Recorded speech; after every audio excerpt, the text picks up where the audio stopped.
Yeah, phones off would be good. Good evening. Welcome to the Ojai Board of Appeals. What I'd like to do is, Mr. Ulrich, would you lead us in the pledge to the flag? Roll call, please. Oh, roll call first, excuse me. Ulrich. Farmer. Here. Daddy. Here. Hanson. Okay, now we'll have the pledge.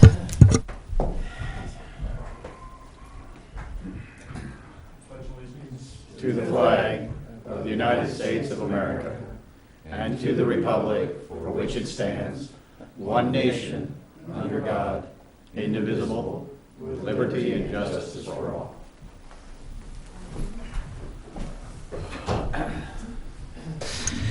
Thank you. Public communication. Public communication items is for members of the public to address the Building Appeals Board on items of city business other than scheduled agenda items. Matters raised at this time may be briefly discussed by the board, but will generally be referred to staff and are placed on a subsequent agenda. Under state law, other than for emergency items, no actions or non-agenda items can be taken at this meeting. With that, I have a number of speaker cards. And so what I would like to do, that's correct. So what I would like to do is, Tom, would you like to activate your mic and make a quick statement? Yeah, I'm going to, actually, I have a possible conflict of interest. Can you hear me? Is this working? You're Okay. fine. I have a possible conflict of interest because of my position, obviously, on the board in the second unit compliance program. I'm also an applicant for a second unit compliance. I was, in May the 28th of 2014, I was received a letter from the city, from the Community Development Director, basically saying that the city was in receipt of your letter dated May the 10th, 2013, requesting the second unit at 410 West Matilla Hall be considered for the second unit compliance program. I have enclosed the program guidelines, which includes the eligibility requirements. Please note that garage conversions are expressly prohibited. It should be noted that while the guidelines specifically state garage, it would also include converted carports. The zoning code defines a garage as an attached or detached accessory structure with a door enclosed on at least 3 sides, and a carport as an attached or detached accessory structure enclosed on no more than 2 sides. Both provide required parking and shelter for automobiles or other vehicles if the interior space is compliant with the parking regulations. The compliance program establishes criteria regarding who and what types of units are eligible under the program. An eligible applicant must be the owner of the qualifying property on which an eligible dwelling is located. The program specifically notes that an unpermitted garage conversion is not an eligible dwelling. This would include, as stated above, a converted carport. While your letter does not specifically describe the dwelling in question, it was my understanding that the unit was converted from a non-habitable structure. It was confirmed in the email forwarded to me from the ombudsman's that it is a converted carport. It would appear from this information that the unit would not be eligible dwelling for the program. Signed, Community Development Director. So with that, I'm going to excuse myself from the panel and take a seat in the audience. Thank you. And that'll be for item 1 only, and he will be back here as vice chair for item 2. Obviously, I'm not an attorney, but normally when people recuse themselves from the meeting, they have to actually leave the meeting room and not participate in the audience as well. One of the things, Rob, did you get a letter from Scott? The attorney? Did you receive his communication? On the conflict, you mean? Yes, I apologize for that. I thought you did. He stated in that letter that he didn't have to leave the premise, but he couldn't be seated. And I wanted to be very specific and make sure that we got an attorney's opinion, so. Well, I'd certainly defer to that. Okay, and again, I apologize. I did what I never want to do, which is assume. So I'll make sure that you get a copy of that letter. What I'd like to do is I'd like to allow Will Castagna to start. I want to open up the public portion, and then I want to have the speakers speak, and then I want us to go ahead and deliberate. So, Mr. Castagna, will you step up, please?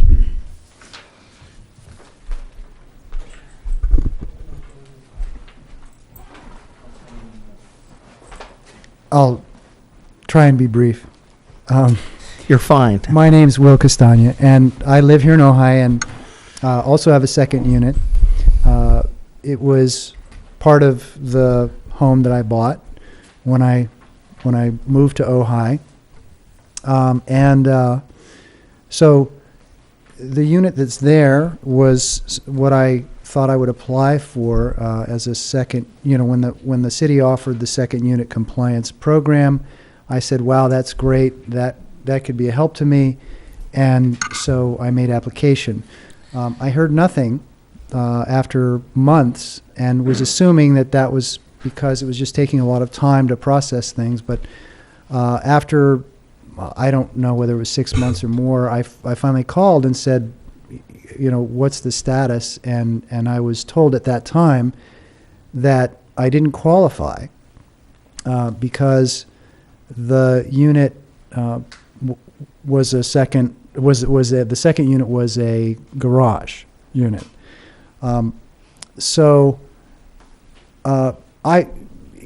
Honestly, that was a little disconcerting to me that I was led to believe that the city had this program, and that and there was nothing in the newspaper articles or any of the invitational materials that were distributed with regard to coming forward. So I raised my hand, came in like an honest guy, and said, "Hey, this is what I've got." And nobody bothered to mention, even at the time that I was filling out the form, that my unit wouldn't qualify.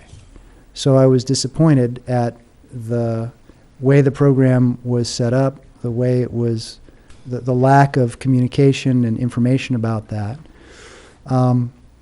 And frankly, it's hard to understand why that's true, especially given the fact that the unit that is there, I don't really, I can't honestly say that I know it at any time was a garage. Could have been, but it was there when I bought it. It was there when I bought the house. There's no issue with parking because there's a driveway along the side of the house. So it's hard for me to understand why this is perceived as a problem to begin with, and so. A lot of time has passed, and I understand now that there is some discussion about the possibility of including that, and so I wanted to come and say, certainly from a personal, selfish standpoint, that I think it'd be great to include those, simply because from my perspective, it's pragmatic. That whatever has happened, if there's been a garage conversion, it's been converted. Certainly in my case, it was before I bought the house, which was over 10 years ago. And there hasn't been any issue or problem that's resulted in the neighborhood. There have been no complaints, no parking issues, no kinds of challenges whatsoever. So I would love to be able to participate in helping the city achieve its objective, or its stated objective anyway, of acquiring the additional housing that might be afforded by including these units. Everything that I have done has been above board, and any work that I've done has been by licensed contractors, and I would love to have somebody come out and have a look at what's there, and so I would dearly love to have this board consider approving the ability of second units to be things that might be garage. And I also, along that line, I just want to add that I did a lot of checking a lot of phone calls, a lot of visits to the city and the county. And my house was built in 1953. There is no record anywhere of the house plan. So there's no way that I can tell, or that the city can tell, what was permitted, what wasn't permitted, what was there. All I know is that when I bought the house, everything that was there is what I bought as a house, and there was no issue raised or flagged about things not being compliant. So. Thank you. And what we're here to do is, of course, we don't make policy. Right. What we're only here to do is to evaluate what it is, take a look and see what portions of this code affect the outcome, and we will make some recommendations that allow the council to go back and take a look and come together with a policy. And if this is their policy choice, then we'll see where this thing goes. But thank you very much. Very, very interested. Bill, do you have any questions? I do. Once again, what was your name, sir? Will Castagna. Castagna, Mr. Castagna. What was your experience when you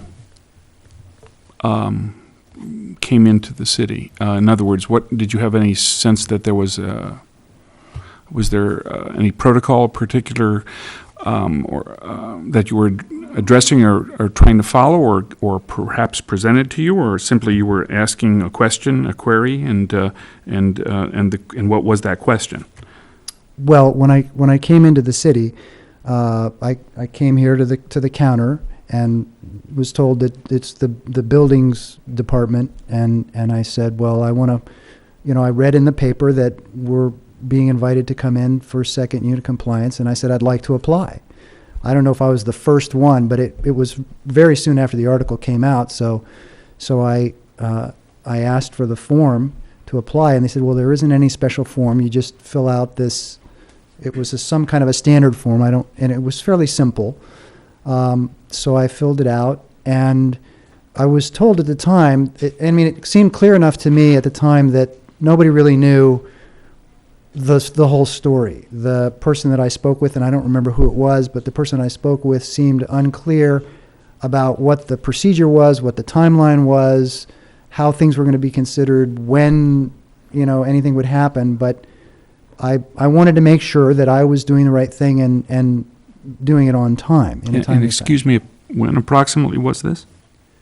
I'd have to say probably a year ago. It was shortly after the second unit compliance. I know you don't like to use the word amnesty. I don't remember what you're calling it, but when it was announced in the newspaper. Right after that, in a matter of weeks after that, I came in and... Oh, okay. Well, so you're saying sometime in early 2014? Yes. Okay, because it's my understanding that this program has been on the books, if you will, of the city of Ojai since approximately 1983. So the overarching regulations that apply to the situation. Now, as far as as you say, the compliance program that would have allowed you to legalize your non-conforming use is a newer development, a recent development in the big picture, but certainly it was in existence from the perspective of your visit in 2014. And you said you filled out a form. It was, I believe, it was a permit request, essentially. Okay. And then what proceeded from that? A long period of silence. Approximately how long? At least 3 months, perhaps as many as 4 or 5. Could have been 6. I don't remember because it was a while back now, but a long period of time went by and I didn't hear anything, and I like I said, I had assumed that that was because there were still issues and problems to work out, and that I would be notified when it was time to consider. And the only way I found out about it was when I read a subsequent article that there was an issue around garages not being, converted garages not being allowed.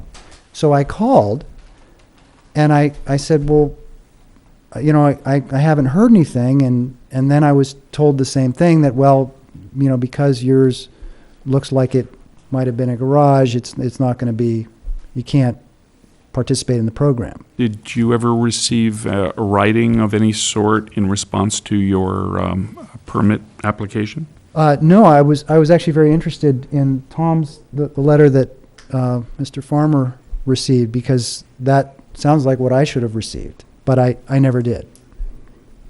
Okay. And once again, refresh my memory, was this is an attached No, it's a detached. Okay, do you reside there? Yes. At the property? Yes. And is it does it appear to be built close to the property line on any either of two sides? It is. Yes. Okay. It's close to the eastern property line. Okay, and once again, you'd indicated that the records that you have accessed at least appear to indicate that the structure was built in 1957, but you can't, or is that correct? 53. 53, and then and there isn't any distinction because of lack of records as relative to whether one structure might have been built at a different time.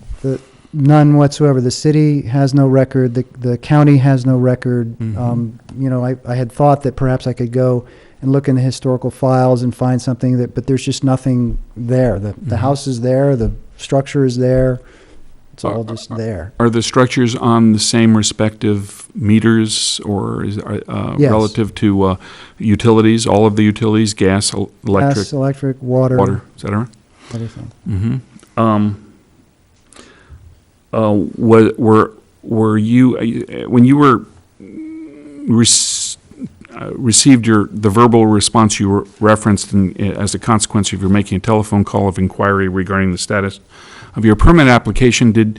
Were you offered any recourse relative to perhaps filing an appeal of that determination? Interesting that you asked that, because it jogs my memory. When that happened, I made some inquiries and found that the Building Appeals Board was a place where I could perhaps appeal that decision. So I thought, well, that's a great idea. I'll appeal it. And so I called the city, and again, sorry I don't remember who I spoke with, but I said I'd like to appeal that decision. And I was told, well, we'll need to get back to you about that. So a couple of days later, I called again, and I said, what's the status?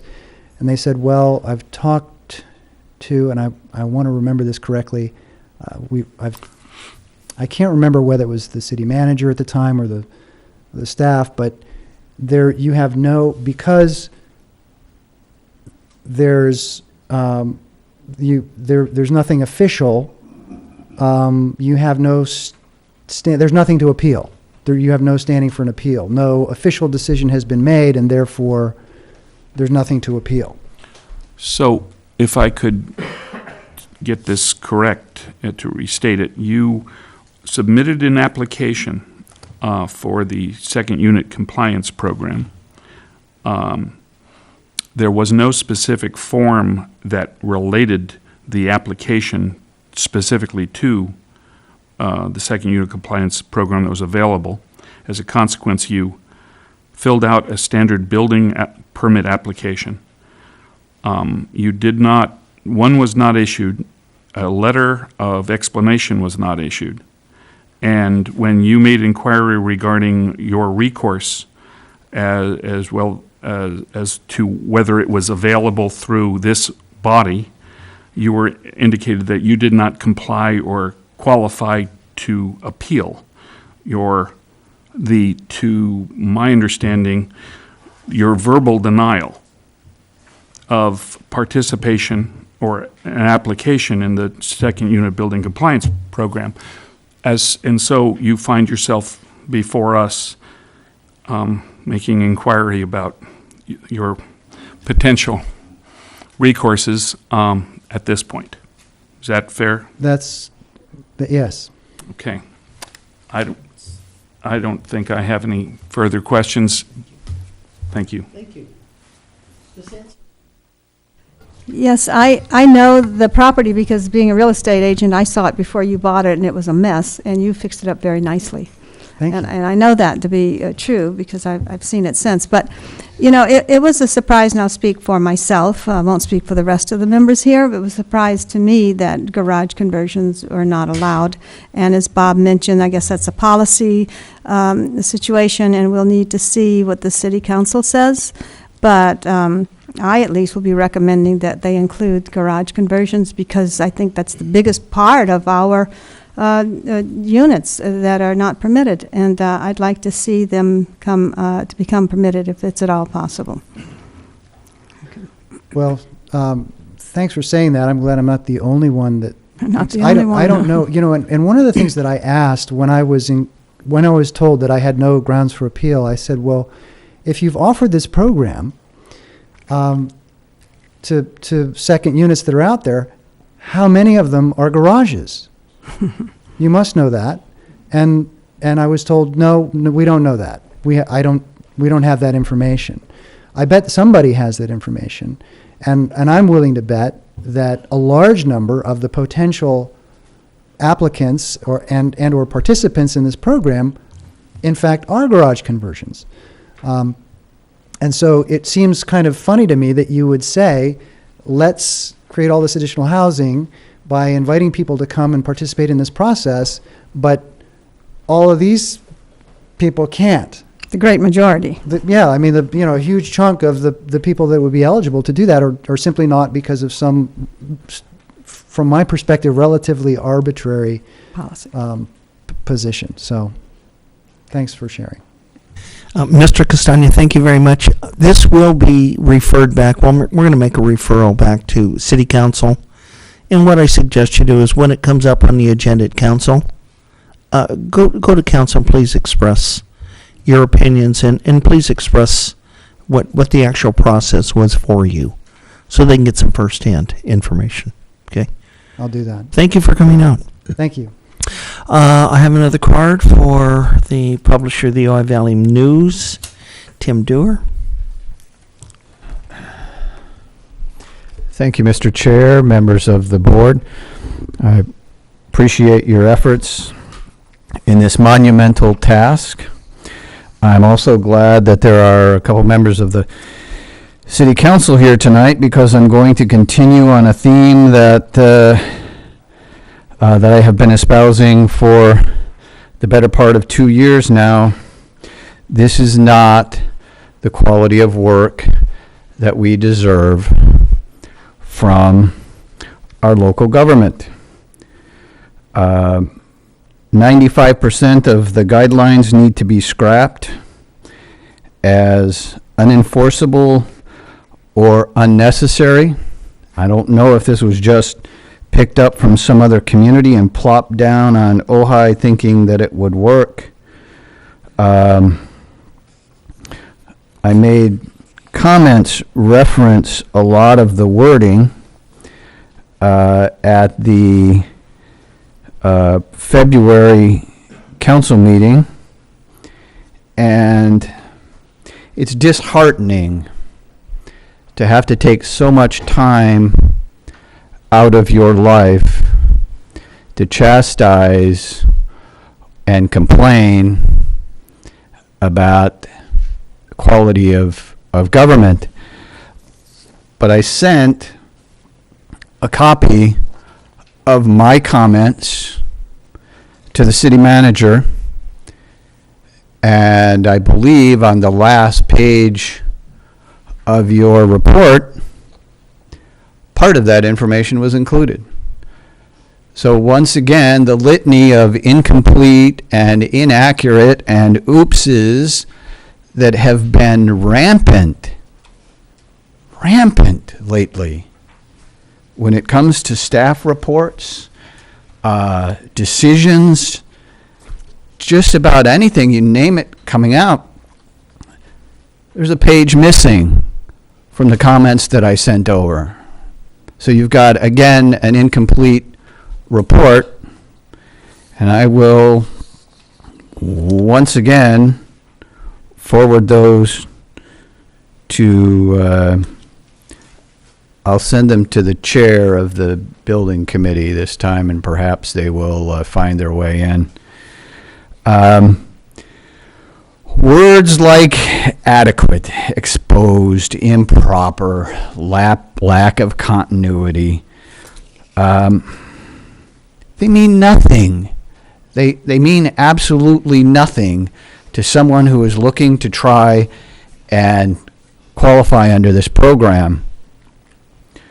The wording, again, 90% of this could be cut out. You have under exterior design, no exterior design or architectural standard shall apply to any single-story compliance unit.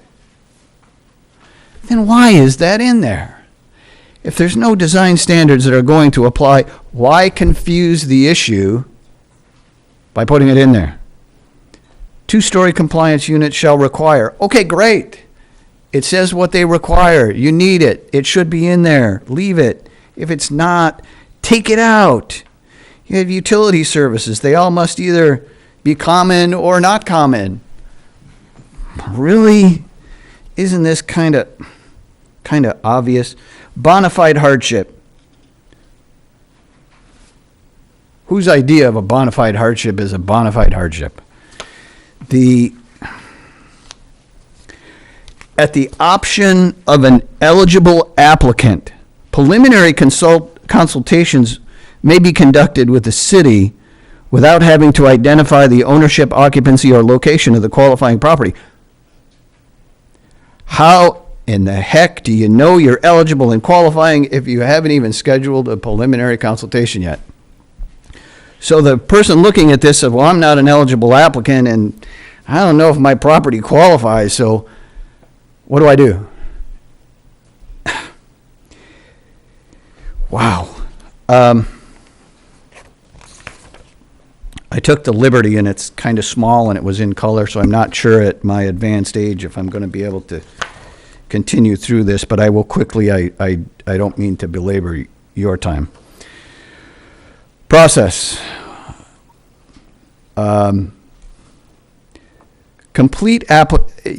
You have a much longer version, and it's mentioned 3 or 4 times in here about the process, about what everyone has to do and what will happen and when it will happen. I took the liberty, since I kind of do this a little bit anyway, of rewriting that portion. And I think I think I cut down about maybe 30 lines or so, mentioned several times, into about 8 or 9. Process. Complete applications will be reviewed by the planning division. If the project meets the modified zoning standards, zoning conformance approval will be issued, and the project will be forwarded to the building division. All zoning conformance actions made by the community development director shall be appealable to the planning commission. Once a zoning conformance approval has been issued, the city will inspect the property for compliance with the property standards. Written results of the inspection will be given to the applicant. All work required to bring the project into compliance with the required property standards will be noted. Upon compliance, a compliance permit will be issued, and the unit will heretofore be considered legal non-conforming. In my estimation, that takes care of about 15 other paragraphs. I still have concerns when you get into talking about the property will be evaluated for hazards, including but not limited to lead paint, asbestos, flood hazards. Who on staff is eligible to evaluate a property for those hazards? Do we have anyone? How is that going to be enforced? And if a unit, according to the wording, if a unit is not free of environmental hazards, it doesn't qualify. I happen to know the house that I live in, because it was built way back in the 40s, has lead paint. I would bet it has asbestos. I think probably 60 to 75% of the units in this community would have one of those. So again, are you talking about abating those? Do we need to go in and remove all the lead paint and the asbestos before they qualify? Or is that the purpose? Is that what the council wants? Do we want to narrow this down to such a degree that no one qualifies? That's what it seems like. Because they allowed staff to develop an ordinance with wording like this. I'm going to just quickly again repeat, I find it reprehensible, absolutely reprehensible, that a homeowner who undertakes the process of appeal has to sign under penalty of perjury twice that they're telling the truth, yet nowhere does anyone from the city have to do the same thing. It's also not what I expect from our government. When an applicant has 10 days to appeal, the onus is on them to gather all of the information, bring it forward, prepare their case, find out whatever they can to support their contention that they're eligible. They have 10 days to do that. The city then has 45 days merely to schedule it so that the applicant can receive a hearing. Then the city has the luxury of notifying the homeowner in as little as 10 days, you got to be ready for this hearing. So it's 10 days for the applicant, 45 for the city, and then 10 again to get ready and go. Is that really the best that we can do for the people in this community? I sure hope not, and I hope the council members have again taken note of the multitude of times when issues like this have come up. Please do your best to make recommendations to the council that will get this program through, get it over with, get those the applicants that have completed the sewer portion through the sanitary district. They should be a high priority. We know they exist. They've already gone through the most onerous portion. The time has come to say, we're going to give you a workable program. They haven't had that yet, so I'm not ready to start, slamming people's fingers on the desk, but give them a workable program, give them time enough to do what it is they need to get through,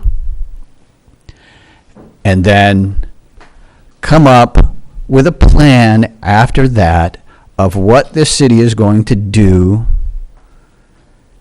to the people who choose not to comply. It's not fair to the rest of the people in this community to allow this to continue to happen, and to not have made more of an effort and give confidentiality and just be the nice guys. Okay, I understand that. We've got a terrible program right now that's unworkable, but once we get that straight, everyone has an opportunity. That's that's when we need to start getting tough.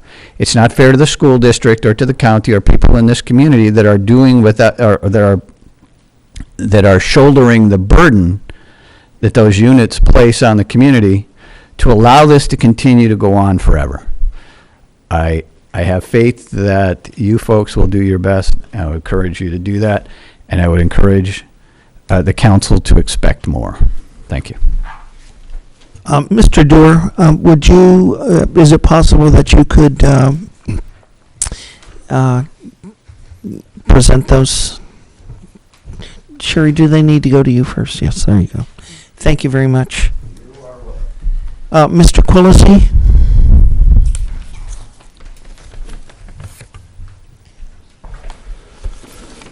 Thank you, Chairman and board members.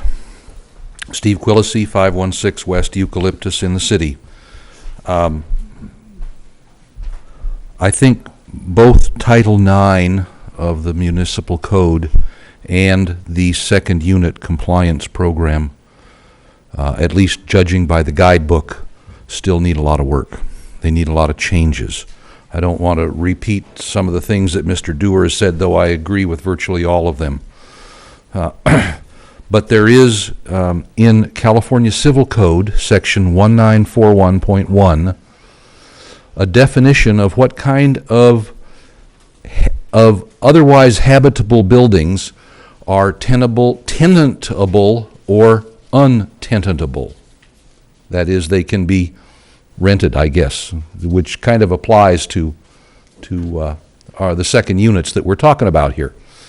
I would offer you, I printed this out from the California Civil Code, definitions of what's untenantable, excuse me, it's a hard one, and also the same provisions reduced to a checklist which looks much like the checklist that's in the proposed program guidebook, whatever you call it,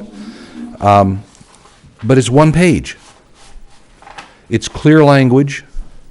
It has but one, I think, arguably vague phrase in it, and that phrase is constantly repeated. But it talks about, facilities that conform to applicable law in effect at the time of installation or construction. And it applies to the structure, it applies to the utilities and those kinds of things. And I would submit that that is the criterion that should be used to judge whether or not something is tenantable or untenantable, and that things like whether you have the correct proportion of windows in a room, or whether you have, a certain kind of roof, or whether you have the right kind of 7-foot or 8-foot or whatever ceilings in the rooms, should not be in the guidebook. I don't see it as something that in the program does anything but exclude people that might otherwise qualify for this second unit compliance. So I would offer this to you. This is the California Civil Code, and there's a reduction of the same kind of things into a checklist form. I have a lot of questions and comments on Title IX and parts of Title X. I don't want to take up the board's time at this point with them, but I would make the same comment for you that I did at the city council meeting last night, and that is to say there are citizens in this city who are interested, one might even say passionate, about topics like this, and who have a great desire to help clean up the provisions of city governance. I have a number of them here, and I would volunteer that if you want all my comments in writing and my questions in writing, I will be happy to provide that to the board, and I'm sure that many others would as well. And I think that those multiple inputs from plain citizens. I don't have a second unit, although there's one on my block. It doesn't bother me. It's quiet. We're talking about on the corner of West Eucalyptus and Foothill. There is a second unit. As I understand, it's permitted, and it's relatively new. I think setting an arbitrary date, almost like throwing a dart at a dartboard, to say units built after this date are not eligible, is just as nonsensical as saying you have to have 7+ foot ceilings in the unit and many of the other provisions that are in the current program.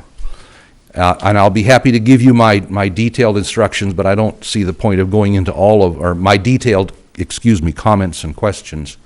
I'll be happy to do that at any time that you wish, and I will be happy to continue to review it and suggest things for your consideration in recommending things to the City Council to be established as policy. Thank you. Mr. Quillis, are you going to stay for the entirety of the meeting? Yes, sir, I am. Okay, what I would suggest then is, as soon as we get through some comment and preliminary items, and as we get in this, it might be possible that if you have some other things that were overlooked, were missing, we've omitted, I'd like you to put your hand up when you have Okay. some things that you've taken a look at to add, and then we can explore some of those things. Yeah, I'll just throw one in right now. It says the setback from property lines has to be 5 feet or maybe 3 feet. And I'm wondering how much, if any, grandfathering is going on here.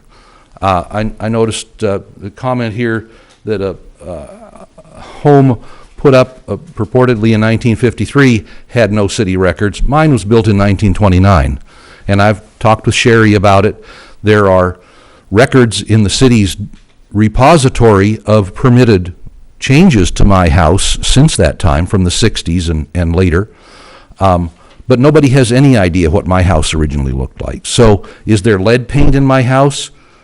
The chances are pretty good for something built in 1929. But can I testify that there is or isn't? No.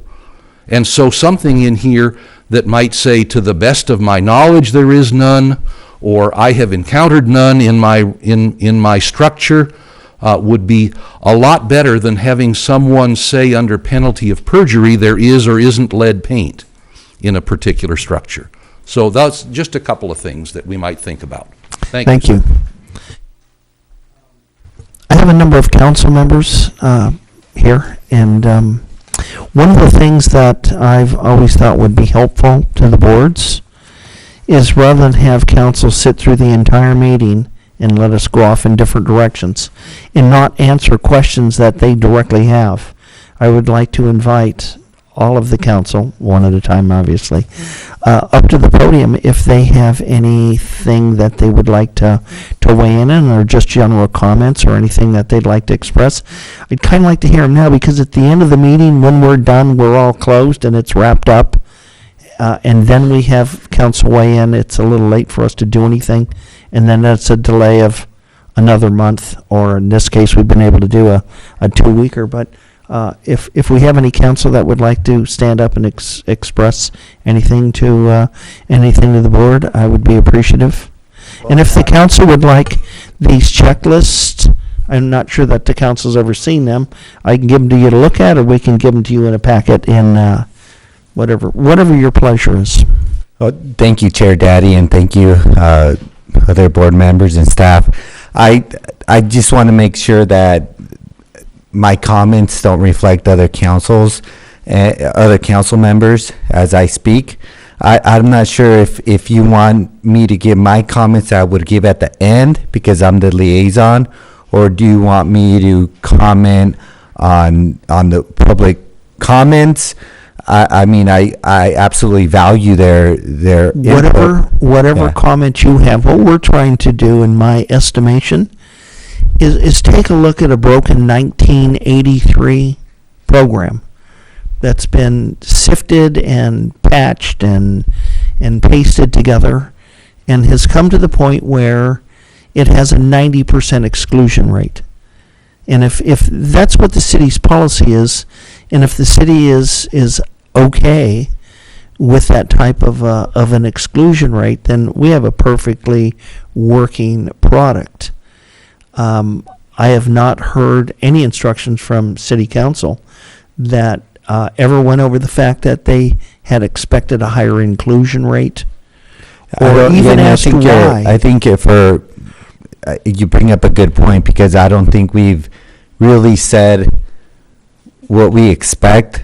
I don't think we've gotten into the nuts and bolts of what the outcomes, but I think it's obvious that it's a second unit, and in my personal opinion, and any other council member could speak, it would be I would recommend the board or the planning commission that's looking at these second units guidelines to make him work for the community. And you've already had input from three residents of ours. They're very valuable, and I would go from their direction and recommend it to council to make it work, to make the second unit compliant program work. In my opinion, it's there, and it's there to help out these non-compliant units. And we don't, I mean, I don't want to put a percentage, but I would surely want to include, if we can, most or if not all of the non-compliant units come to a resolution, because I think that's why we have it. Of course, we would like to set a deadline, and after that deadline, we would like to enforce the law. But at the same time, I agree with Mr. Dewar that if these guidelines aren't clear and concise and allow for that kind of ability to comply with, then we shouldn't think about putting the deadline. We should think about clarifying the guideline. So that's my point of view in terms, and I think that's what we kind of deliberated from when this came to us about 2 weeks ago, about talking about the second units. We said that if the Buildings Appeals Board or if the Planning Commission did not revise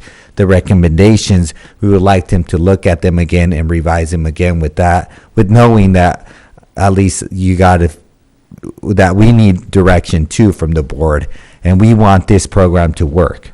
And I don't want to make it seem like I'm already have a decision in my head. Of course, I want the process to go on, and I want to hear everything from boards to residents, to all the facts that are there, and I want to take into consideration everything. But truly, your recommendation is very valuable, just as the Planning Commission's recommendation and the public's. Hopefully that's clear enough, or I don't know if you guys, any of you, have any more questions. No. Thank you very Okay, much. thank you. Anyone else? Can I think I messed up. I need to get Mr. Miley in here, please. And excuse me, Mr. Miley. Yes, Bill Miley, 919 North Signan Street, Ojai. So I have some copies of the material I'm presenting, which I'll give you when I'm through. So I've been paying attention to the second dwelling guideline unit issue for a number of years.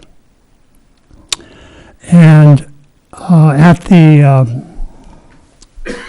for the second city council meeting in February, I submitted a written communication to each of the council members, as well as to the city manager and the director of the community development department.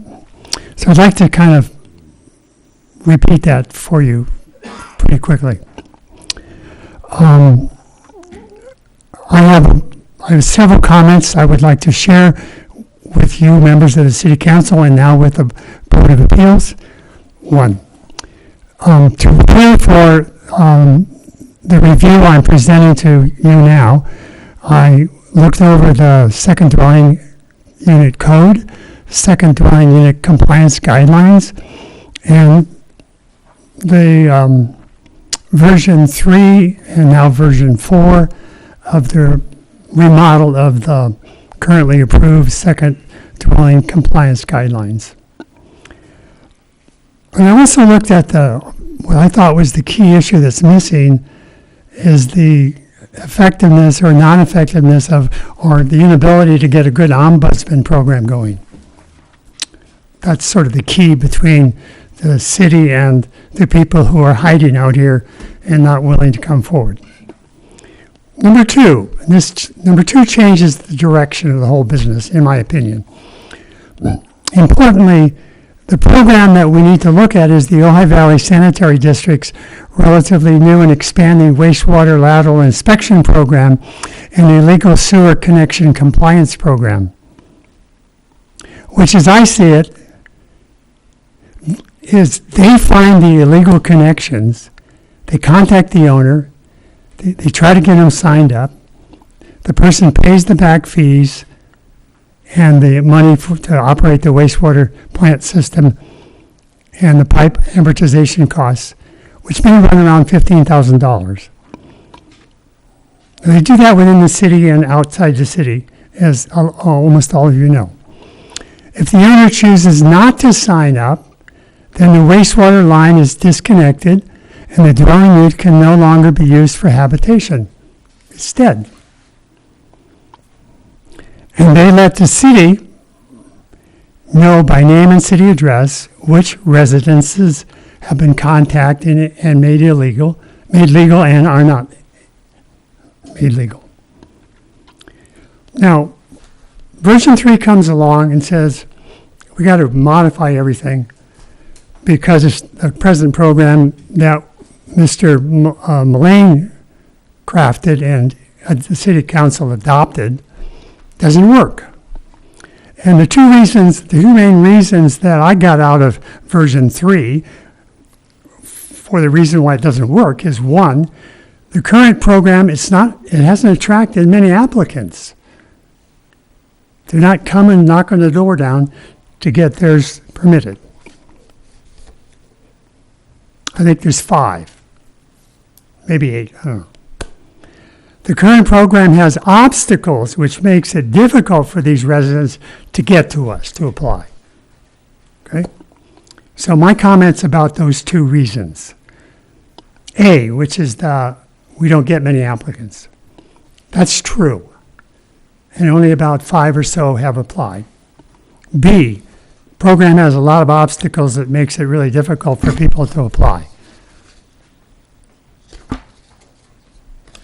I agree, the lack of a qualified ombudsman or contractors has created a gaping hole in the linkage between the community development department and any owner who's possibly interested but reluctant to expose his person and property to an authority likely to shut him down. So, number 4. Although version 3 has had, I assume, now we have a version 4. Version 3 had lots of input from you folks, the Planning Commission, members of the public speaking at the above commission and board meetings, the community development staff. But in my opinion, the current approved compliance guidelines in the code they are really good enough to do the job, maybe with a few changes. So here's the way I think you ought to go. The way ahead to solve the problem of getting applicants to come forward to legalize their unpermitted second dwelling units. I know there's the issue of the garage, and I don't know about that, but I'm kind of believing that they ought to be included. Step A. Consider placing the proposed number 3 guidelines, now number 4, on hold, while focusing efforts to legalize unpermitted units known to us through correspondence from the Ojai Valley Sanitary District. And there's 52 or 48 or something like it. We know them. We don't have to get them to come in. Hey guys, come on in. We already know them. Okay, B.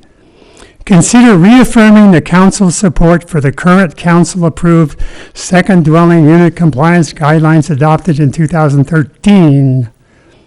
I consider these well-written, easy to understand and follow, easy to locate specific topics, and only needing the Community Development Department to develop in-house work forms to document guide the needed steps. And these proposed forms are already in your February 22nd administrative memo packet. But I don't think they have to be approved by the city council. They need to be worked by the Community Development Department and they're modified to make it work. You have to approve the forms. Okay, so C. So everything's there now to get it going. We got 48 or 50 of them out there. Okay. So, here's what I think should happen. By utilizing the provided lists from the sanitary district, start contacting the 48 or 52 or whatever number who have paid the sanitary hookup to legalize their wastewater connection and to inform them of the need to legalize their building for habitation under city code. Including the contact, however we do it, but it needs to be documented. Can't be, oh, hi, you better do it. It has to be a letter. Letter has to be proof that it was received, whatever. We would, in the letter, obviously offer them the opportunity to use the limited time amnesty program to do so, and why. We give them an application form and a timetable to complete the process. Included would be a statement describing the law and the ordinance for habitation only in permitted dwellings. Should the owner fail to respond, I don't think they're going to fail to respond. They've already put 15 grand into this unit. If they don't respond, they get a notice and it says, you will remove the ability to habitate this building by so many days, and if you don't, we're going to take you to court or whatever. Or we're going to build I don't know. You can't do it anymore, folks, and this is the deadline, and after the deadline, this is going to happen. However the city enforces these things. Get the city attorney to go out there and put a notice on their door or something like that. I don't know. Okay. 6, I see no current need for an ombudsman service, as this issue with the 52 is not how to motivate them or encourage them, because we already know about them. We now need to tell them, this is what you need to do, and by when and how to do it. 7, we need numbers for the housing element. So over the next 12 months or so, we're going to be able to legalize 48 or 52 dwelling units, and we don't have to look for them. We don't have to go through all this version 3 and version 4 to make it easy, remove obstacles. They're already right here.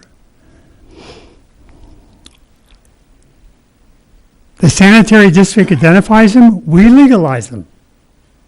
Everybody wins, including the owners.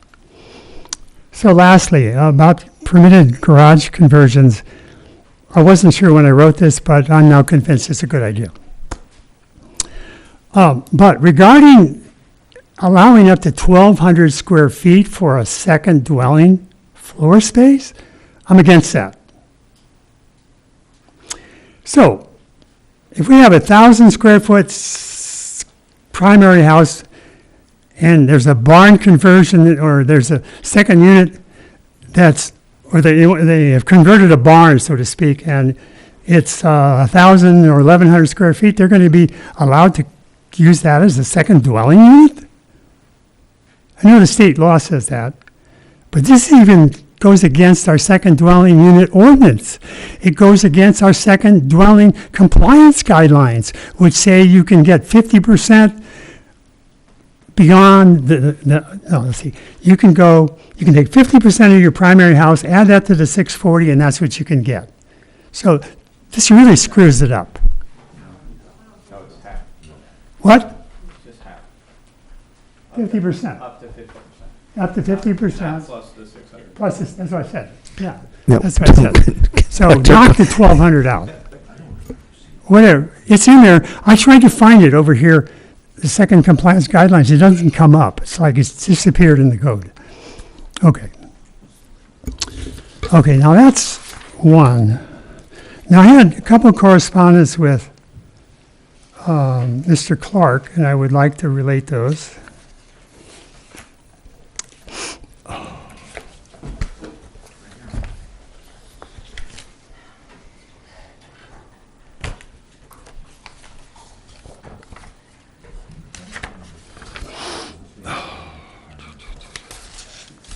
I've spent a lot of time on this. I don't have any personal real estate interest in it, but I have a personal interest to see that it enhances and adds to the value of our community.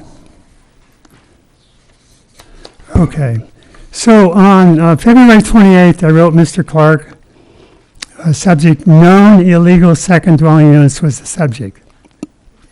Hi, as you know, I have a strong interest in this, and you're aware of my position in the current compliance ordinance.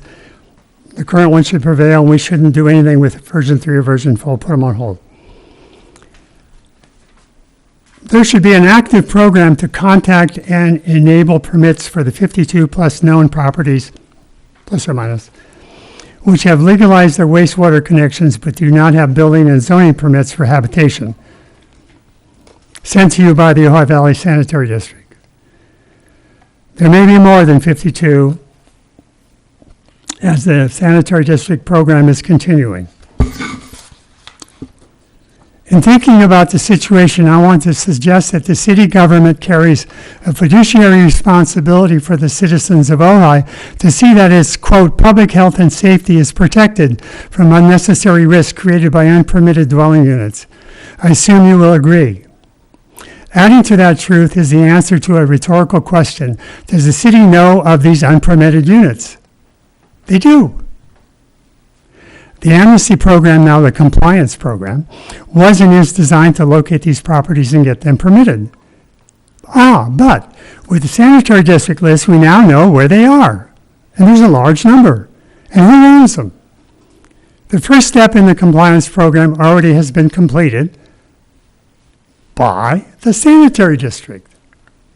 Second step is for us to make contact and work the program to get them permitted or shut them down. I'm going to assume that knowing who owns them and where they are located increases the city's legal level of fiduciary responsibility for this public health and safety standard. The next rhetorical question to ask should be, what level of irresponsibility falls on the city for not taking action? How much legal liability and moral liability exists by not actively working with these known units? I look forward to your response. And Mr. Clark wrote me an email, and I will read that. On February 28th, later in the day. Oh no, I'm sorry, that's the same one.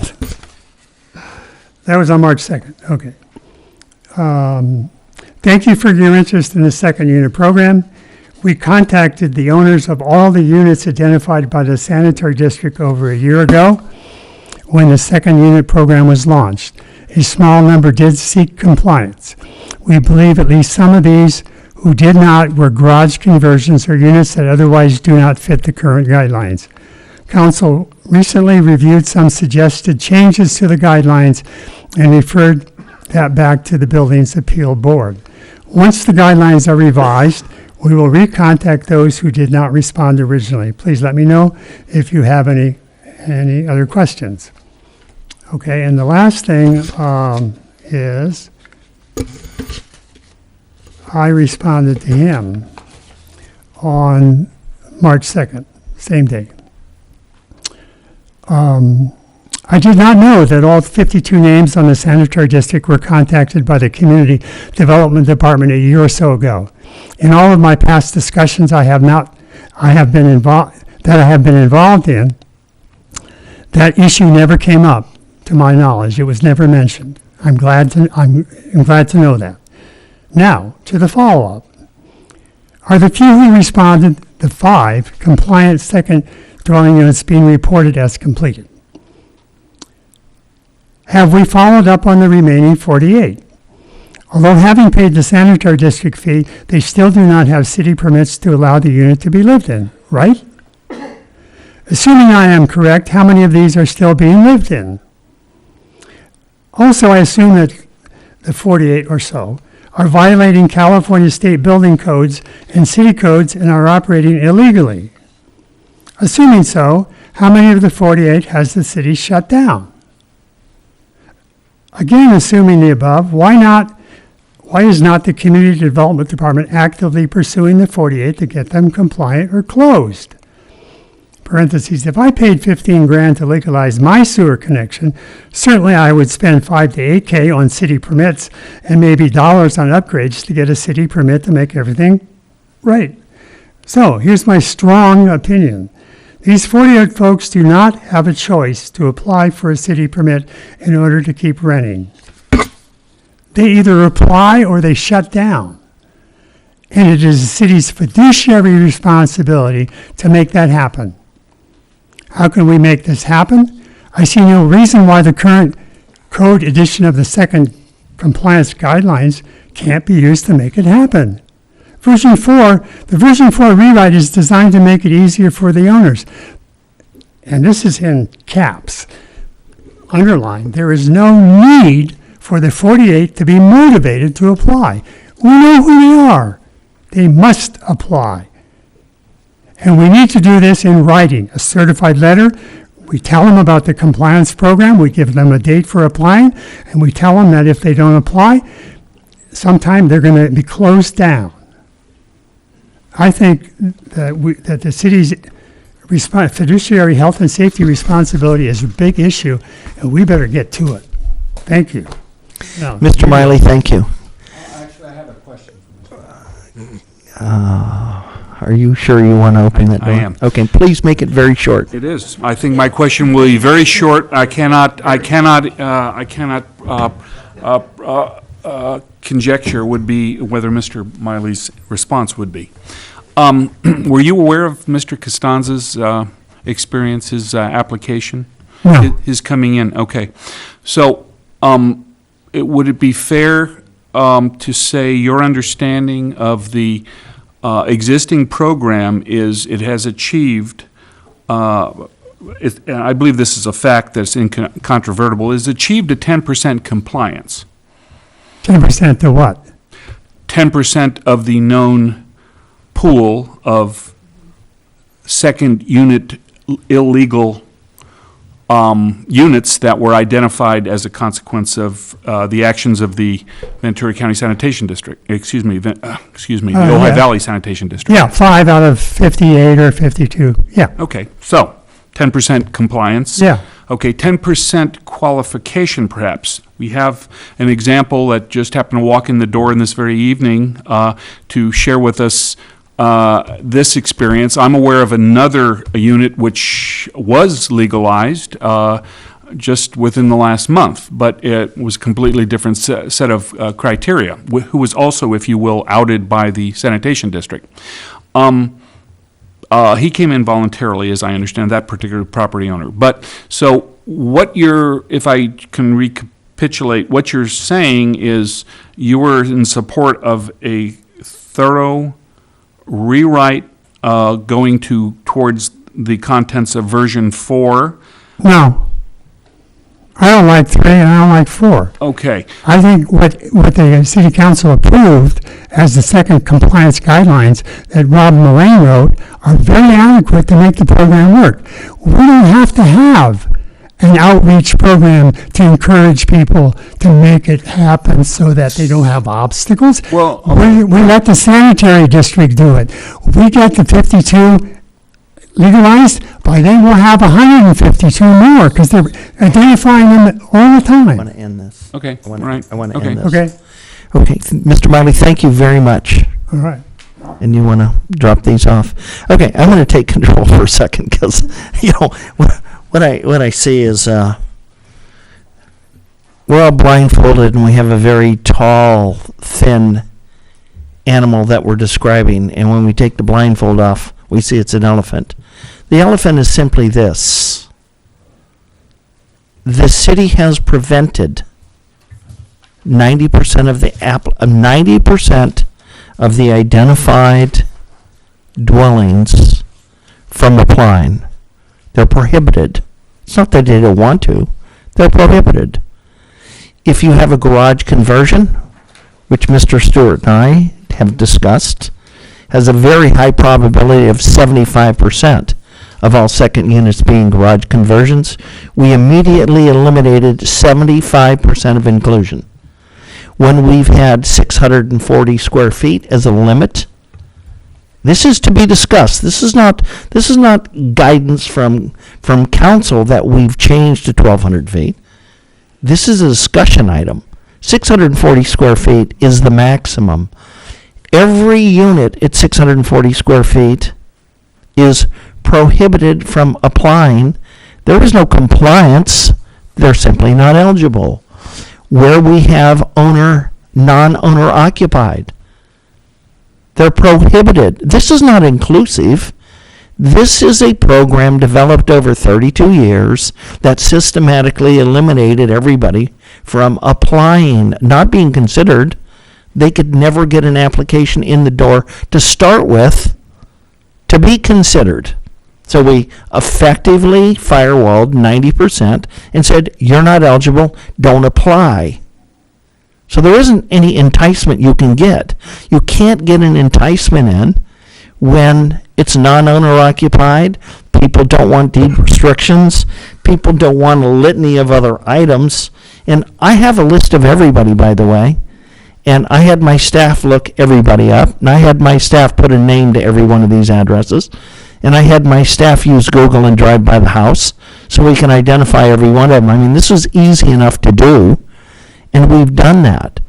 So when we have a number of these things that don't fit into the requirements, it's going to be a city council policy issue to determine what they want to do.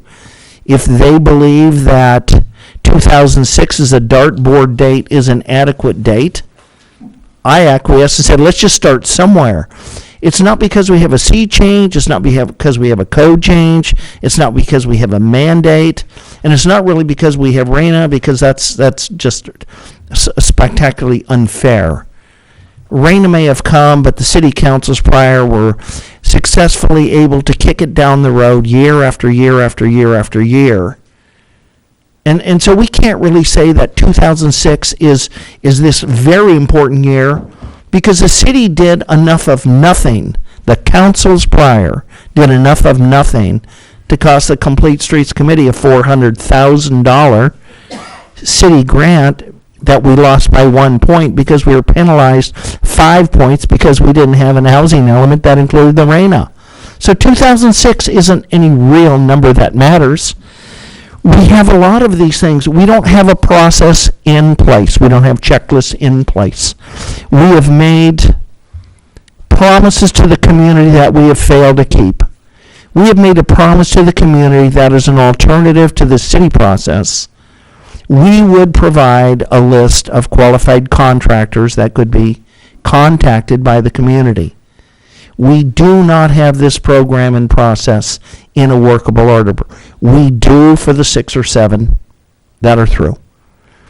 They're not conversions. And we're not just talking garage conversions. We're talking conversions of breezeways, the back patios. We're talking different conversions. Carports, none of those are eligible. So the task is, and it's not our task is to inform council of the 8 or 10 items that are preventing a higher than 10% conformity. And if it's the policy of the city council to go ahead and make amendments or changes to this program, then they can achieve higher numbers and they can get more inclusiveness. And if they change those numbers, then what they do is they run into a couple of subsequent roadblocks. that are going to be equally as prohibited, and they're also not going to be able to get through the landmine. And some of those are going to be the difference between putting different codes in and adopting Code 1941, which is the basic state habitational. I have a checklist. It's very simple, and it has to do with, whether you want to call it fairness, it has to do with comparative units. If we have a 1955 addition, a conversion, and we have a 1955 home built next door, the 1955 home with the same material, the same mechanical, the same age of electrical and plumbing, and the same age of the lead paint, can be sold and resold a number of times, and there are no sanctions against that property. When it's sold, they look for rat droppings, and they look for a little bit of termites. Now, all the other things are eliminated that we would have people remediate to comply. If we're going to do an inspection on sale and we want remediation, why is it only going to be those non-conforming homes at this time? And what singles them out and makes them safer or less safer for the same construction next door to the same unit? And so what I see our task is to recommend to the council, because these are all policy decisions. We need a program that works. We need better checklists. We need those approved contractors in place as an alternative that we do not have. And then council has to decide if any of the other classifications of business that are previously excluded will be allowable. And that's pretty much all we have to do. I mean, we can wrap this thing up really quickly. We don't need all of the codes above the 1941. We can probably take 16 out of the 21 pages away. We can add a couple pages, get a better checklist, and then you can go back and see. There was a discussion last night, and it did a little bit include me, which is fine. I did have an occasion to call our city attorney. I called our city manager, and I asked for the phone number. I wanted to go through chain of command. What I wanted to know, and what I'd like someone to answer for me, is on some pages, it's on page 8, some page 9, this is page 6. It's a confidentiality. And I have read this, and I've asked learned people a number of times to please tell me what this means. Out of frustration, when I got 5 or 6 different answers from learned people, I finally called our city attorney, and I told him I didn't need the information immediately last week, but I would need it eventually. And this is about the confidentiality, and I'm going to read. Well, it might be page 7 for you, but for me, it's page 6. I have 6 documents with 6 different numbers. I'm all over the place. I have every one of our appeal board meeting agendas. I kept every one of them. I looked through every one of them, and I went back to 1983 to see how our second unit was put together. It says this: all information obtained in connection with applications for a compliance permit will remain confidential and will, bolded in capital, not be placed in the building file for subsequent code enforcement action or in any way cloud title to the qualifying property. At such time as the compliance permit is issued, all information shall be placed in the address file, and a unit shall be recognized as a non-legal, non-conforming unit. I'm concerned about the one that doesn't obtain a permit, which is going to be maybe about 52 out of 59 or 50. Well, we had another one. We had 2 come through in the month. In the month of February, we added 2 brand new units. They're not new units, they're old units. We had 2 units come through in February 2015. I went in the clerk's office. I asked her to pull all the files where permits were actually given, because that's public record. I looked at every one of them to see the difficulty, what the forms were, what the money was, and all the other items. We've made this process and project a monster. what we're talking about is non-conforming units. These are not permitted as though they came in the first day and we scraped a lot. These will always be non-conforming units. We went to a huge amount of trouble to determine the exact fee at the exact time of the exact born-on date of the unit maybe. And now we're coming in with qualifying standards and this standards and that standards, and we're making them conform to a non-relevant, non-existent date. And these will always be non-conforming units. And as such, I don't believe they're entitled to the same provisions at the same time as were in existence for compliant permitted units in 1953 or 1952. If we're going to issue non-conforming permits, we can pick a number of $5, $10, $15, $20,000 because it shouldn't have relevance. They will be non-conforming units forever. Forever. And they're not entitled to what the original permit date was at that time. They avoided that and didn't get it, and they're not entitled to go back to that. And so by expanding this project and making it more and more and more and more complex, we're not going to get people come in. But I think even more importantly than people not coming in, I don't believe we have more than one or two that are still eligible to submit an application and come in. I believe we've exhausted the eligibility of that first batch that came in from June 2010 until just recently. Like I say, I've got them all here. I've looked at them. I know where they are. I know who they are. A lot of them are my clients. And a lot of the next 2, 3, 4, 500 that are just about to come in, because the sanitary department is going to do its enforcement, are going to cause us a lot of trouble. And what we need to do is we need to find a way to tone this thing down. And we need to hear direction from council. If it's council's guidance that we need to formulate some recommendations that make it quick and easy, and we have to determine our confidentiality, and we have to determine whether we're going to go ahead and provide those mechanisms that we promised with this. What I'm concerned is that we wrote a note that said, hey, we're offering you this wonderful once in a lifetime time to come in and get this thing done real easy. Well, not if you got a 650 square foot unit, because that's not eligible. And not if your second unit is bigger than your first unit, and not if you have a conversion, and not if it's not owner occupied.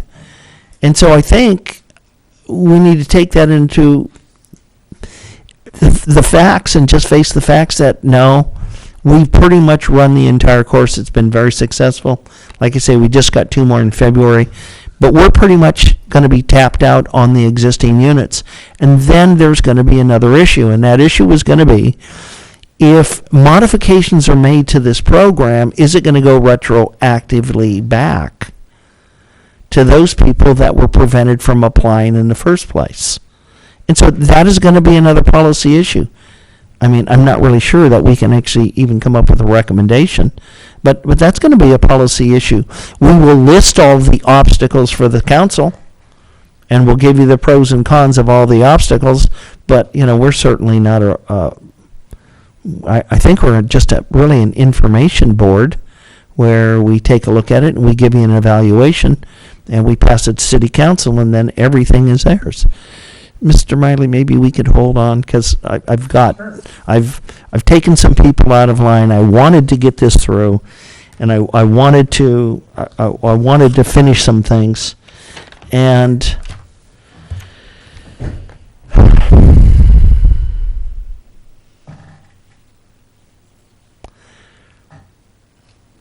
I'm concerned about higher standards. I'm concerned about higher standards when I take a look at the building modifications and all the specifications that we're going to have to conform to.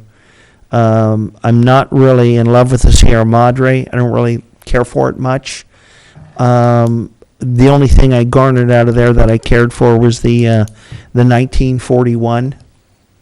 I do like some aspects of what we do, but I think it's severely overregulated, severely restricted, and I think you need to make a determination, because if you continue to allow all these restrictions, if you decide that we're never going to allow garage conversions, then you have a dilemma on your hands, and you need to figure out what you're going to do with those maybe 40 plus conversion units out of the 58 or 59 that have come that have been identified. I think that's going to be the major issue. I think this thing is just really too big to chew up and go line by line in a period of 1 hour and a half or 2 hour meeting and come up with a program that works, since this thing has been modified numerous times since 1983. And we sit here today and the thing isn't what I would say a big rousing success. We don't have people running through the door. But now, after actually really going back to 83 and reading all these things, I understand why. It just wasn't put together to have people coming through the door.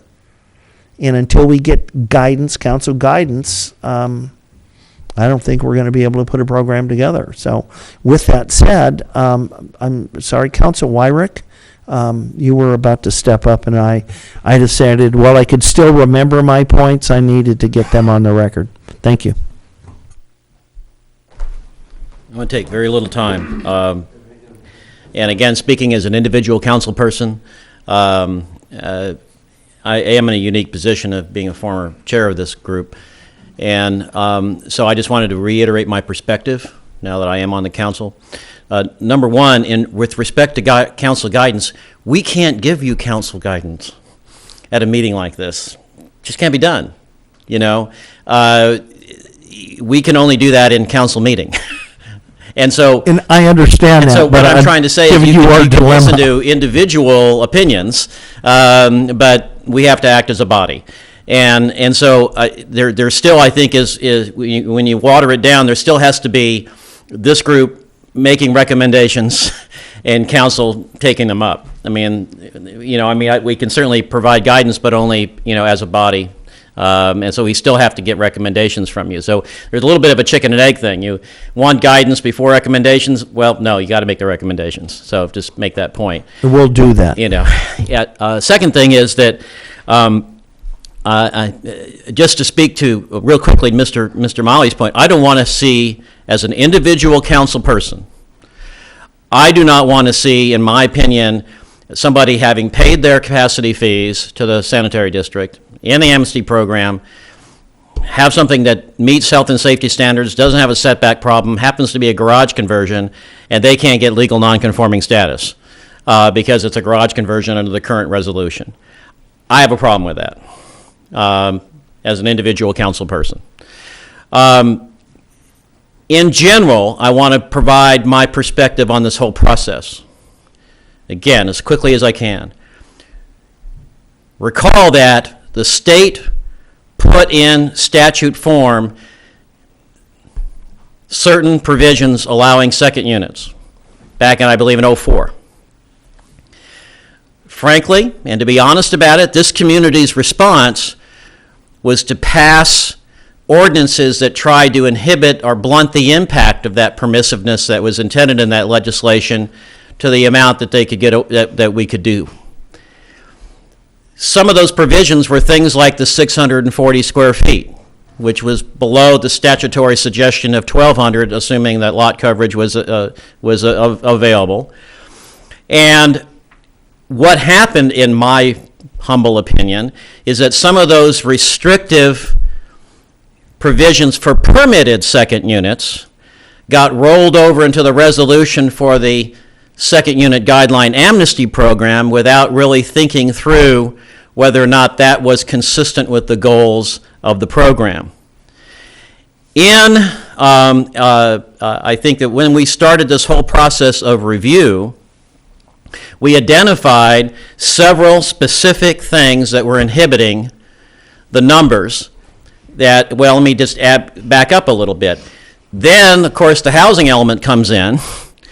We see that we have issues with RHNA numbers. We don't want to be necessarily subject to some of the implications of not having sufficient RHNA numbers.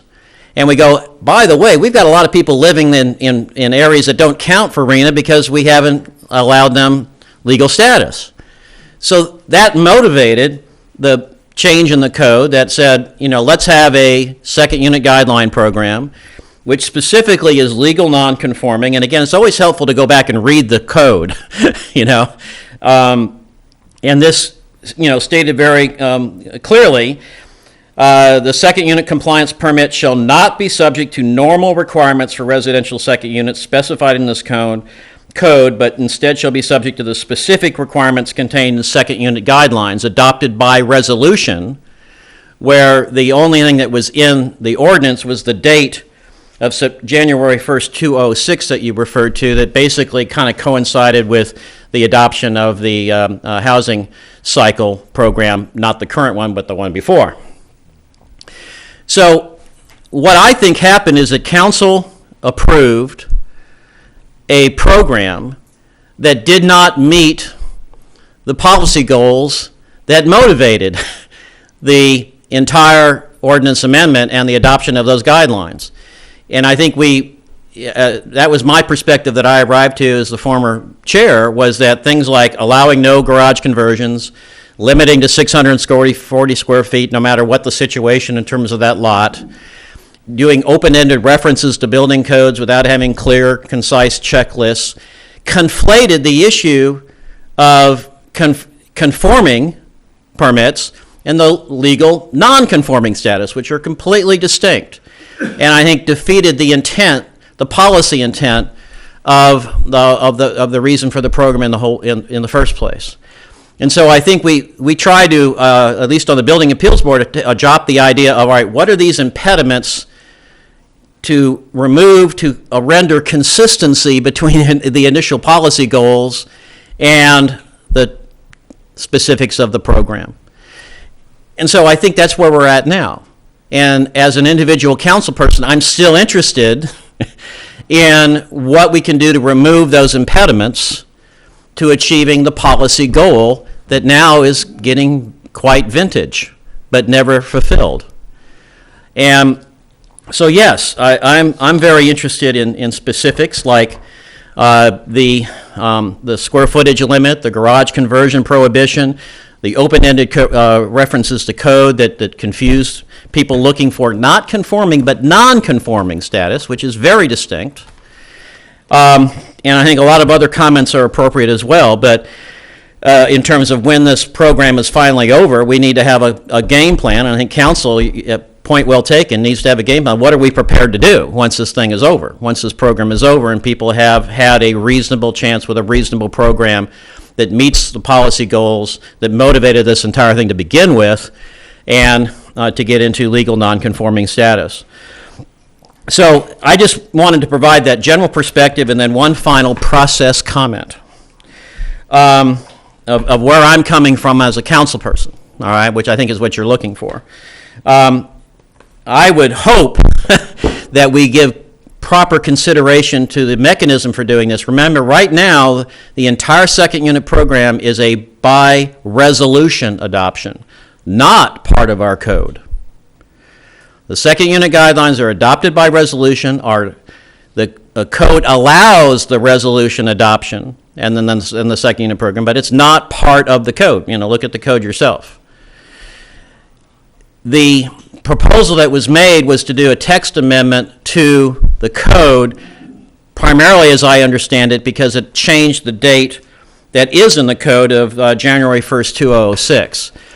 If the dates changed, I would ask that there be consideration given to the text amendment changing the date if need be, but still adopting the basic guidelines by resolution so that it remains more flexible, and it is something that if the new program is launched, that if some thing comes up that's unanticipated, it can be changed by council resolution, not have to go through a whole a code text amendment process. So, well, that's a process question.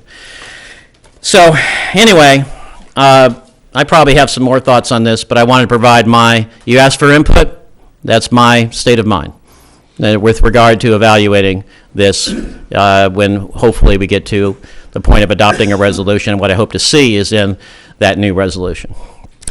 Thank you, and we'll make plenty of recommendations. And can we wait for one more second? Just of this, Councilman? Go ahead, Bill. Yes. Go ahead. Actually, I have one non sequitur question. Since I'm new around here, how is this meeting being recorded? On TV. So, yeah, we have a still camera. It's actually not live tonight because there's a school board meeting that's preempting it. Yeah, so school board it's- meeting going on right now. Yeah, so it'll be replayed, tape replayed. Okay, so, but it's being recorded. And available on the computer. Exactly. Right, okay. So it seems like you're, Councilman Wyrick, you're very familiar with, from the perspective of having chaired this body, as well as your position as a council person, Yes. with the absolute structure and the antecedents, the history of this initiative, resolution, however it is most accurately described. Having said that, it would seem that it would be within the capacity of yourself and your colleagues on the City Council to adopt a resolution that incorporated much of what you've just shared, rather than relying upon the input from this particular body in order to take that action first. I'm just looking at process and protocols and sequencing. I think the council likes the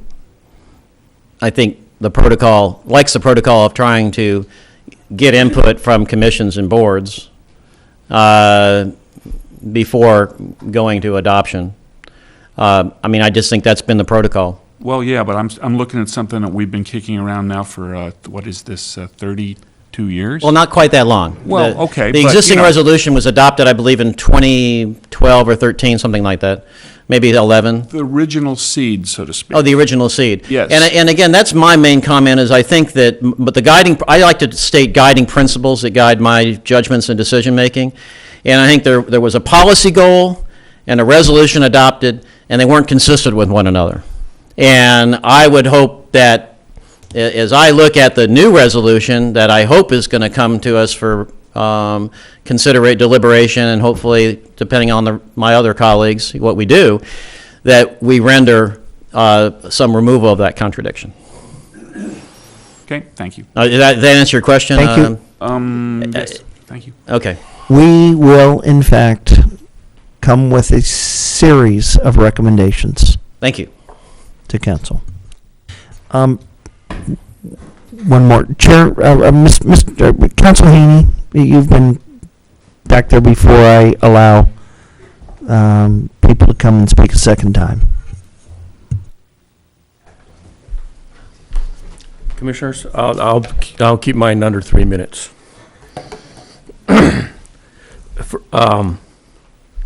It's interesting, I'm sitting back there and I have 30,000 words to say, but I'll just keep it real brief. It's been since '83, so please, No, well, take the time you need. personally, this is my take, and again, I've been on the council 3 months. This is an issue that has been kicked down the road a number of times.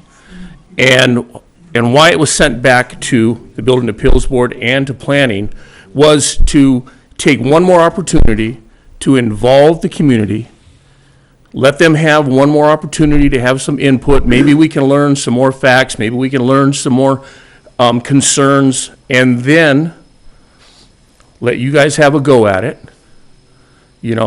flush it out, come back to us, make some sound recommendations, along with what the planning does, and then from that, we're going to gather it and we're going to actually get this thing solved. That's the whole gist of what we're trying to do here.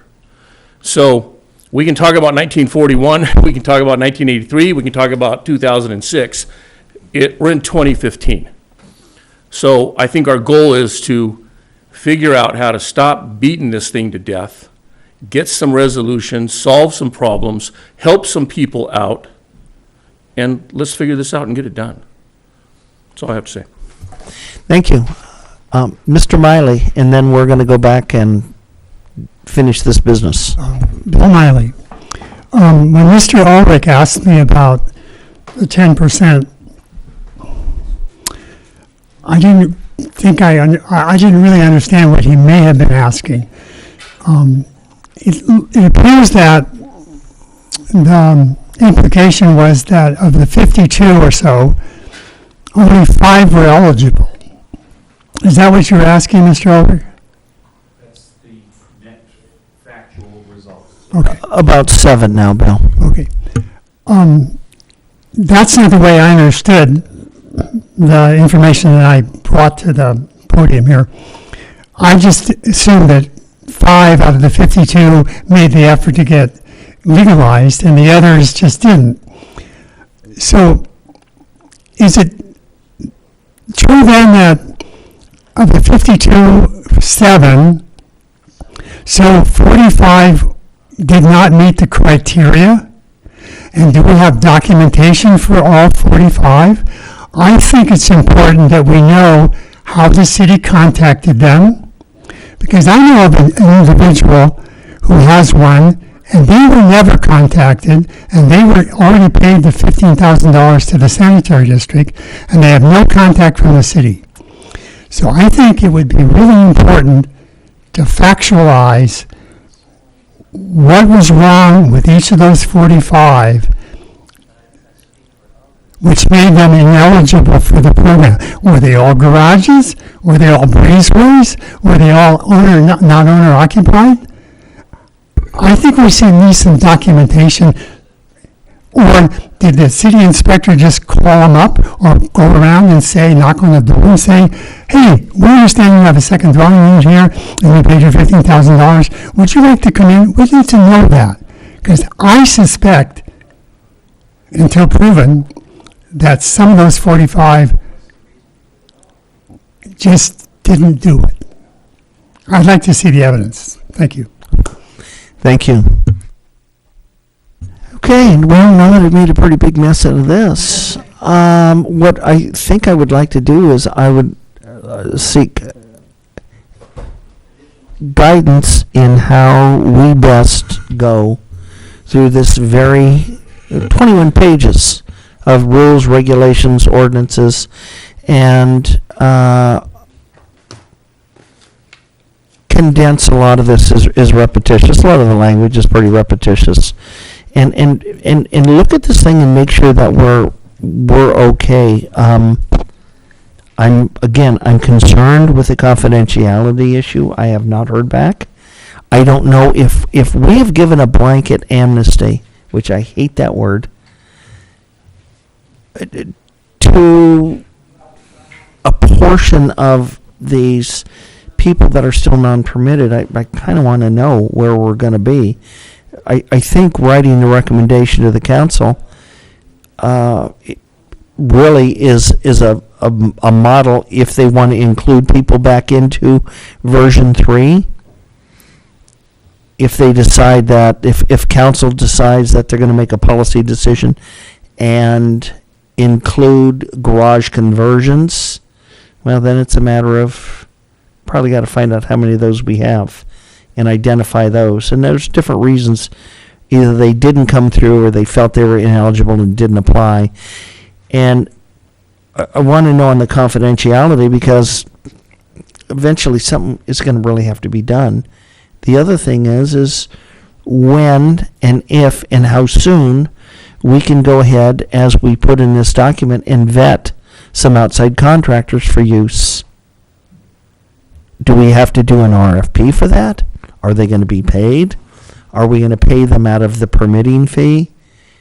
There's some questions, but what we did is we told people that if you wanted to, this is a terrible word, avoid the building department process, we would allow them to use a different avenue. And that avenue, the way I understand, is not available. Is that correct at this time? Right, we don't have a list of contractors, no. So I think your question is how to proceed at this point and what would be useful to the city council. And I think you have a choice. You can either approach this at 30,000 feet and give them general concepts, we do or we don't like garage conversions, we do or we don't like larger lots or building sizes, we do or we don't like the setback changes.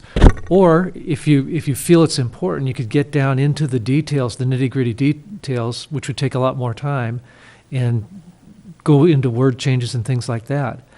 My inclination is at this point, probably the most useful thing to council is to stay at 30,000 feet and tell them what you think the big points are, and then let them sort out the details.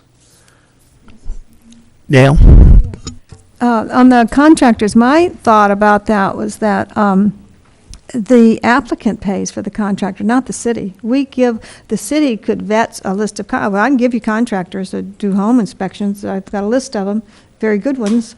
And maybe they'd go through some little training here at the city of what you guys want or what we decide they want or however it works. But the applicant pays for the contractor, not the city. Well, that was my idea. You know what? I'm not really sure what I know that's your idea. I love that idea. But I'm not really sure what the program was supposed to be. I don't believe I ever got to see anything with the program. I hate to keep coming back with that program. But there's been discussion about the ombudsman. If I am someone that has a garage conversion, which I don't, I still have a fully functional garage, and I can come to the city and I can find at least one. I don't know how many are necessary, but at least one. I get a contractor over and go, look at this thing, and this is what the standard is, and where am I now? And one of the things I believe that this contractor can provide that's critical is there's going to be a list probably of some deficiencies and some enhancements and improvements. And I can ask a licensed contractor, what's it going to cost me to achieve this? Should I go forward or make the decision to revert back to storage? We're not going to be able to get that out of I don't believe the building official is going to go ahead and says, hey, you're going to so much for this. They're just not going to do that.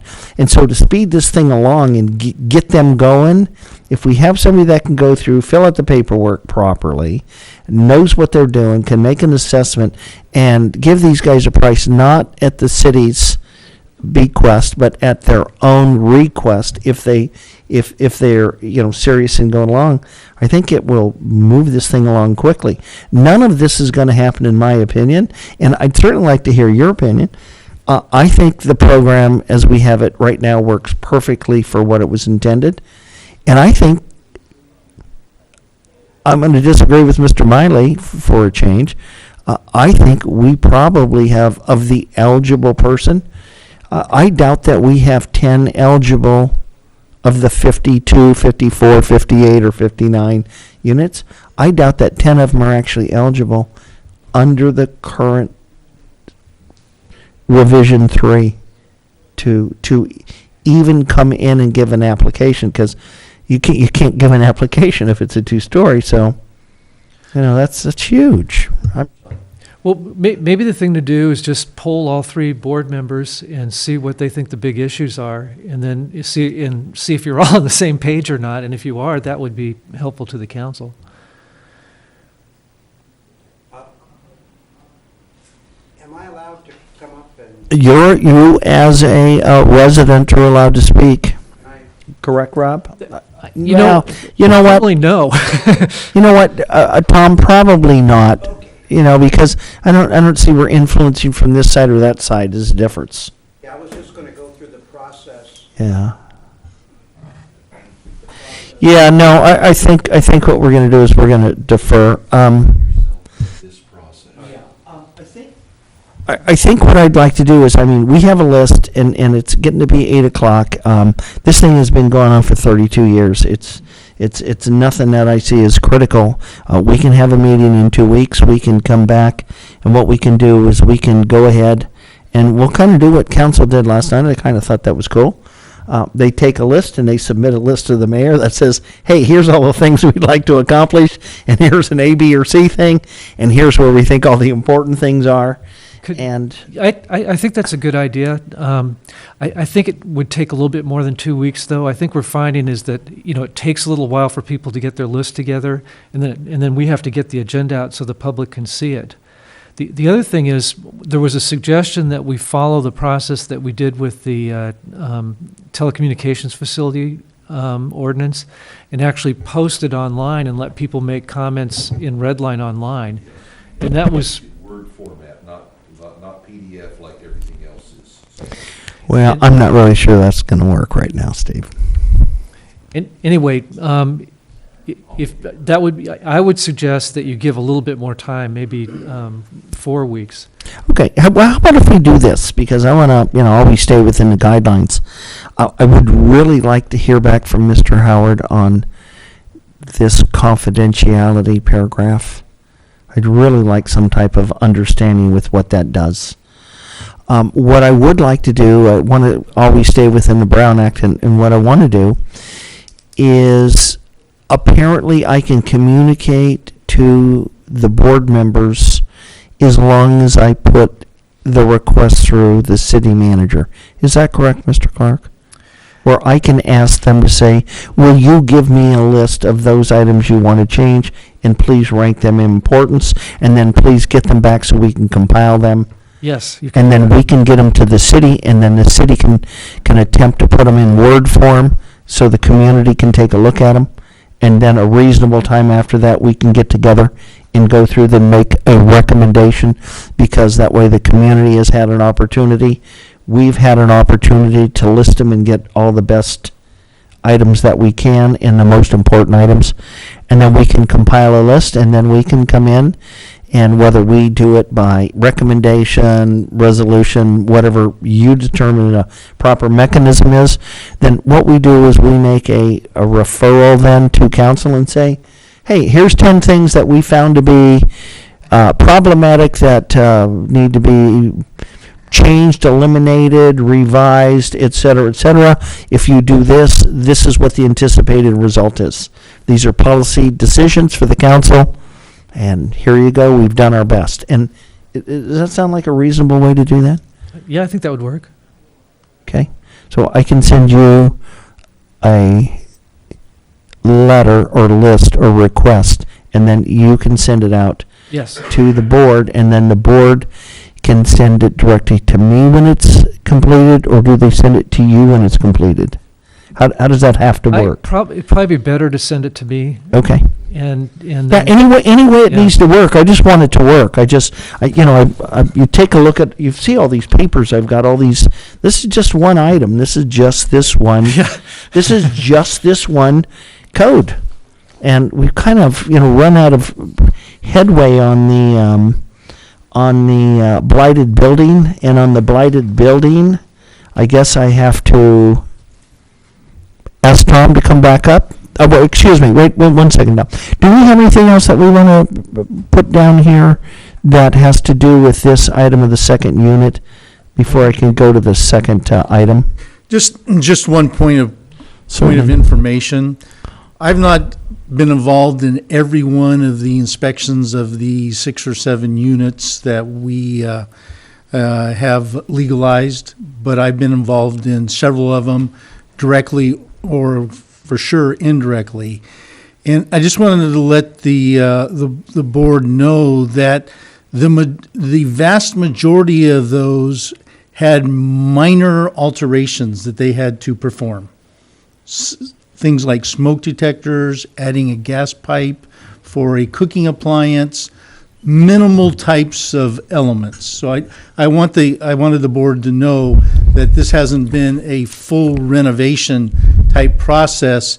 And even though in some cases they utilized licensed contractors, it's been minor in nature up until now. Right, and I appreciate that, and I did go through all the files today, and I did look at all the permits taken. You're right, absolutely none of them were these major things. We didn't run into the health and safety inadequacies. We Right. just didn't run into that. And again, my contention, so I'm clear, it's not that we have a lot of bad units. It's not like we have a lot of different units.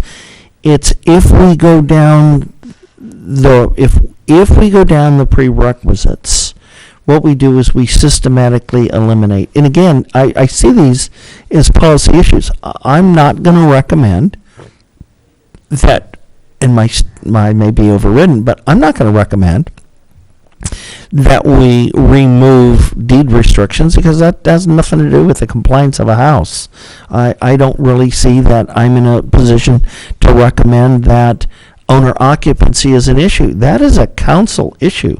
I'm going to put that it's an impediment, but I don't believe we have the wherewithal to come up with a recommendation on those types of things. Rob, I mean, what do you see? I think that those are. If I could just totally make one more point. and Sure, then I'll absolutely. be No, quiet let's. here. We're late, so let's just keep going. The other point I wanted to make to the board is that there is a clear difference of opinion or definition, probably a better term to use, for how the Health and Safety Code, i.e. Title 24 Building Codes, defines a dwelling unit and how the Sanitation District defines a dwelling unit. So consequently, there may be a number of those on the proposed list that by building code definition is not considered a dwelling unit. I just wanted to let the board know that there is a clear difference in that. And at some point, if we want to discuss that, great, but I just wanted to let you know. Okay, and thank you. And I did look at the sanitary district. I have that from them.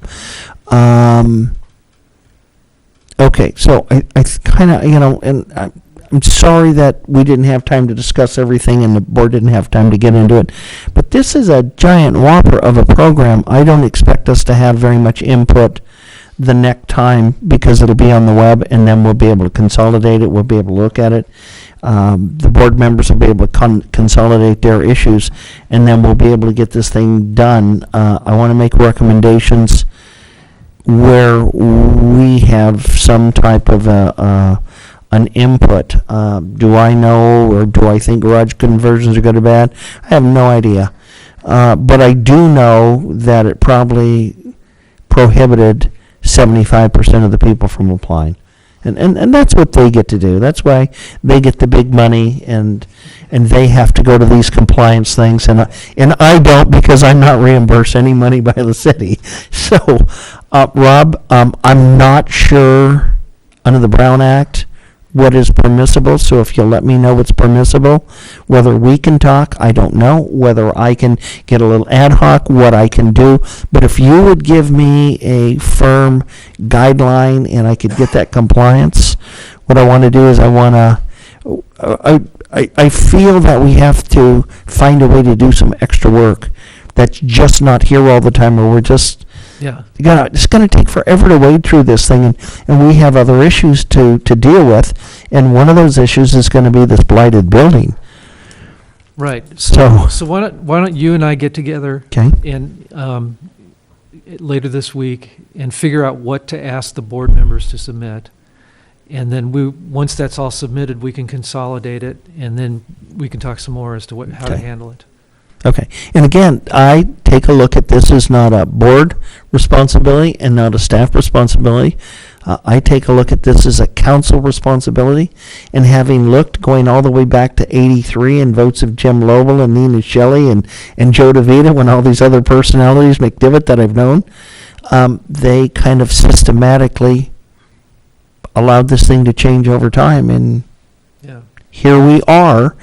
And I don't think it's time to pin the tail on the dog on anybody. We kind of got this tar baby thrown at us, and there it is. And we need to find a way to unstick it. So if you have any other recommendations or any other things that we need to do, please tell me. Mr. Stewart? I'm good. Sherry, do you have anything that we need to do or you need to add or? Okay, what I'm going to do in the interest of time, it's 8 o'clock, Mr. Quillisi. If you would like to, even though I'm not bringing this up, if you would like to say some things on the second item, even though it's not been opened, you've been patient, you've been here, you've spent 2 hours. If there's something that needs to be added tonight or you'd like to, I'm certainly going to give you the opportunity.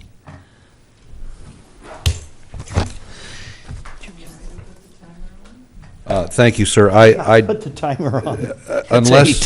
Unless we have a more expansive explication of the public's views on blighted buildings, I think it's probably best to leave all of that discussion to the next time you have a meeting. I mean, I have an equal number of questions and comments on blighted buildings compared to what I have on second units. And it's not a good time, I think, at this point to get started in on all of that. I would offer my opinion on this process that you're describing, and noting that we've had comments from 3 individual members of City Council as well. I think it would be useful, if I were in your shoes, I think it would be useful to identify a number of specific things that the board considers to be policy issues. Garage conversions, yes or no? 640 versus 1,200 square feet, yes or no? Those kinds of things. And make a list and make a recommendation in each case. Now, maybe that recommendation comes at the end of this public comment on the documents themselves, whether it's the code or the program guidelines. But I think that the board owes its individual and collective professional opinions on these things to the City Council. And they can do with those opinions whatever they choose. But I think it would be a good thing to identify whether it's 5 or 15 items that are covered by the program guidelines and by various pieces of the code that you as a board believe are policy issues, not implementation issues. And then ask the City Council to say yes or no on each one of these. Then you, in concert with city staff or with public input or whatever, can go rewrite the program guidelines and the municipal code as far as it's necessary, and then recommend that package back to the City Council, knowing that you have as well as you can do met their policy guidance. You're not making policy, but I think you owe your professional judgment to the council on whatever list of key items that are policy issues should be decided by the council. And then the implementation of all of that in the more detailed paperwork can be taken on. Thank you. Thank you very much. Okay, I'm not going to let anybody say anything. I'm going to just, it's past 8. I'm just going to bang this gavel and get out of here because I'm shocked at how complex and what an emotional issue this is going to be for this community. And this is clearly the responsibility of the council. And so we're going to assist them and give them all the best guidance we can possibly give them. This meeting's adjourned.